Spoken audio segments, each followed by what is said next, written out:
Assalamualaikum warahmatullahi wabarakatuh. Selamat pagi, apa kabar kalian semuanya? Alhamdulillah, mudah-mudahan kalian tetap sehat, tetap semangat, dan tetap menjadi anak yang soleh dan solihah. Amin ya robbal alamin. Anak-anakku, marilah kita mulai pelajaran pada kali ini dengan berdoa. Bismillahirrahmanirrahim. Rabbi zidni ilma warzuqni fahma. Amin ya rabbal alamin. Alhamdulillah anak-anakku yang soleh dan solehah. Kali ini kita memasuki pelajaran baru, yakni tentang kisah keteladanan Nabi Ibrahim dan Nabi Ismail. Kita tahu Nabi Ibrahim dan Nabi Ismail merupakan sosok panutan, ayah dan anak yang patut dicontoh. Mereka memberikan contoh yang baik kepada umatnya untuk menjalankan setiap perintah Allah. Nah, pada kesempatan kali ini kita akan belajar tentang kisah keteladanan Nabi Ibrahim. Nabi Ibrahim alaihissalam lahir di Babilonia atau sekarang namanya Irak. Ayahnya bernama Azar bin Nahur. Saat itu Babilonia dipimpin oleh seorang raja yang sangat zalim yang bernama Namrud bin Kan'an. Babilonia adalah negeri yang kaya. Rakyatnya hidup makmur, tetapi mereka tidak mengenal Allah. Penduduk Babilonia justru menyembah patung. Lucunya, patung-patung tersebut dibuat oleh mereka sendiri. Sejak kecil, Nabi Ibrahim hidup di lingkungan yang penuh dengan kemusyrikan dan kekufuran. Beliau dibesarkan oleh seorang ayah yang tidak seiman dengannya. Ayahnya, Nabi Ibrahim, adalah seorang pemahat patung. Patung-patung ini dijual kepada penduduk Babilonia. Patung-patung itulah yang kemudian dijadikan sesembahan. Ayah Nabi Ibrahim menyuruh Ibrahim untuk menjual patung-patung tersebut. Namun berkat bimbingan Allah, Ibrahim dengan halus menolak perintah ayahnya. Menurut Ibrahim, kebiasaan penduduk Babilonia, termasuk ayahnya sendiri, adalah keliru. Satu-satunya cara menyadarkan penduduk Babilonia kembali ke jalan yang benar adalah menyadarkan atas kelemahan patung sebagai sesembahan. Hanya Allah Maha Esa dan Maha Kuasa yang berhak disembah.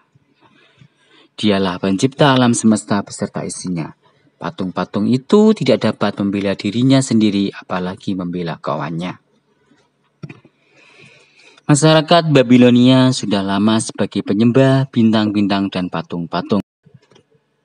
Ibrahim terus berusaha mencari kebenaran agama yang dianut oleh keluarganya. Ketika malam telah gelap, Ibrahim menyaksikan sebuah bintang. Ia sempat berpikir bahwa bintang itu ialah Tuhannya. Tetapi tatkala bintang itu tenggelam, ia berkata, "Saya tidak suka kepada yang tenggelam." Kemudian tatkala ia melihat bulan terbit, ia berkata, "Inilah Tuhanku." Namun setelah bulan itu terbenam, ia berkata, "Sesungguhnya jika Tuhanku tidak memberi petunjuk kepadaku, pastilah aku akan tersesat." Kemudian tatkala ia melihat matahari terbit, ia berkata, "Inilah Tuhanku, ini yang paling besar." Tatkala matahari itu terbenam, ia berkata, "Hai kaumku, sesungguhnya aku terlepas diri dari apa yang kamu sekutukan. Sesungguhnya aku menghadapkan diriku kepada Rob yang menciptakan langit dan bumi, dengan cenderung kepada agama yang benar, dan aku bukanlah termasuk orang-orang yang mempersekutukan Tuhan." Inilah yang dianugerahkan Allah kepada Nabi Ibrahim alaihissalam dalam menolak agama yang dipercayai kaumnya, serta menerima Tuhan yang sebenarnya. Dalam surah Al-Quran Al-Baqarah ayat 260 dijelaskan bahwa Nabi Ibrahim berdoa kepada Allah, memohon supaya diperkenankan untuk melihat kekuasaannya. "Ya Allah, perlihatkanlah kepadaku bagaimana Engkau menghidupkan makhluk yang sudah mati." Demikian suatu hari Nabi Ibrahim berdoa. Keinginan itu dikabulkan. Kemudian Allah menyuruh Nabi Ibrahim menangkap 4 ekor burung. Setiap burung diberi tanda. Selanjutnya burung itu dicincang. Bagian-bagian dicampur satu sama lain. Potongan tubuh keempat burung itu dibawa, lalu diletakkan di puncak 4 buah bukit. Keempat bukit itu letaknya berjauhan satu sama lain. Kemudian Allah memerintahkan kepada Nabi Ibrahim memanggil burung-burung itu. Dengan izin Allah, burung-burung itu kembali hidup. Semuanya utuh seperti sedia kala. Allah Maha Kuasa atas segala sesuatu. Tak ada yang sanggup menghalangi kehendaknya. Hanya dengan kata kun, maka jadilah. Hal yang dikehendaki pasti terbukti. Allah menghidupkan yang mati sangatlah mudah. Nabi Ibrahim telah melihatnya sendiri. Hatinya makin mantap, keyakinannya makin kuat, keimanannya makin hebat. Azar, ayahnya Nabi Ibrahim, tidak hanya pembuat patung, tetapi ia juga menyembah patung. Sebelum berdakwah kepada penduduk Babilonia, Nabi Ibrahim harus menyadarkan dulu ayahnya. Berdakwah kepada ayahnya tidaklah mudah, karena ayahnya tetap bersikukuh dengan keyakinannya. Usaha Nabi Ibrahim sudah maksimal. Allah lah yang menentukan. Sebagai anak, Nabi Ibrahim sangat ingin menyelamatkan ayahnya. Sikap ayahnya yang menolak ajaran Allah tidak membuat Nabi Ibrahim larut dalam kesedihan. Sikapnya tetap teguh untuk menyabarkan pesan-pesan Allah. Raja Namrud memerintah dengan kejam. Semua orang harus taat, tidak boleh melawannya. Jika ada yang berani melawannya, maka nyawa taruhannya. Rakyat hidup bagaikan budak. Keadaan itu tidak membuat Namrud puas. Ia merasa dirinya layak disembah. Ia ingin dipertuhankan. Ia berpikir rakyatnya pasti mau menyembahnya. Patung-patung yang tak bernyawa saja disembah, apalagi raja yang berkuasa. Nabi Ibrahim berdakwah tak kenal lelah, tetapi penduduk Babilonia menolak keras. Mereka tetap pada keyakinannya menyembah patung-patung yang mereka buat sendiri. Nabi Ibrahim tidak kehilangan akal. Ada rencana lain, barangkali penduduk Babilonia memerlukan bukti. Orang-orang Babilonia mempunyai suatu tradisi, yakni setiap tahun mereka pergi meninggalkan negerinya.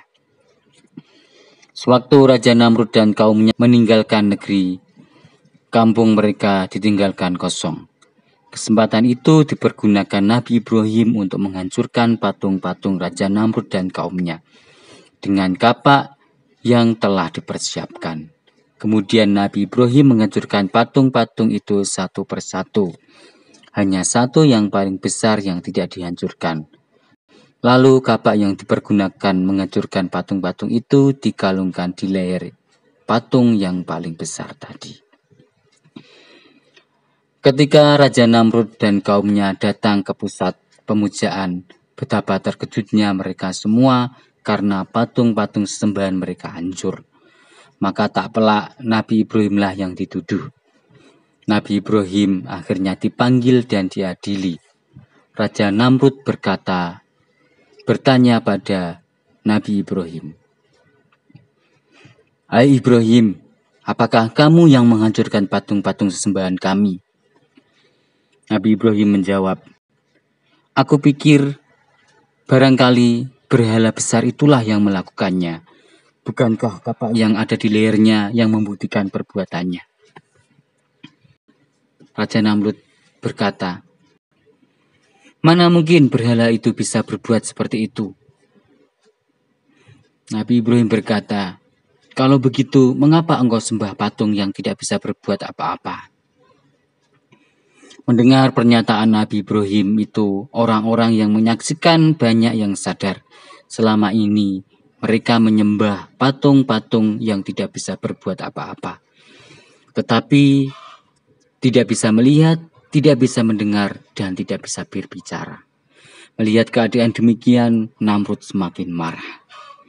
Raja Namrud akhirnya memutuskan Nabi Ibrahim harus dibunuh dengan cara dibakar hidup-hidup.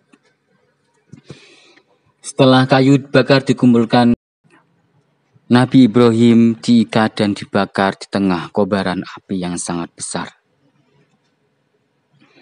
Api menjalar mendekati Nabi Ibrahim, akan tetapi beliau tetap tenang. Hatinya bertawakal. Ia yakin Allah tidak akan membiarkannya. Allah pasti menolong orang-orang yang berjuang di jalannya. Ketika api menyala makin besar, Namrud dan pengikutnya tertawa riang. Mereka menyangka bahwa Ibrahim telah hancur menjadi debu. Akan tetapi, betapa terkejutnya mereka melihat keajaiban yang tidak disangka-sangka. Setelah api padam, Nabi Ibrahim tiba-tiba jalan keluar dari puing-puing pembakaran dengan selamat tanpa luka sedikit pun. Allah menunjukkan kekuasaan dan kasih sayangnya kepada Nabi Ibrahim dan kaumnya. Nah, demikian anak-anakku kisah keteladanan Nabi Ibrahim. Selanjutnya kita akan belajar tentang kisah keteladanan Nabi Ismail, yakni putra Nabi Ibrahim. Nabi Ibrahim memiliki anak, yakni Nabi Ismail dan Nabi Ishak.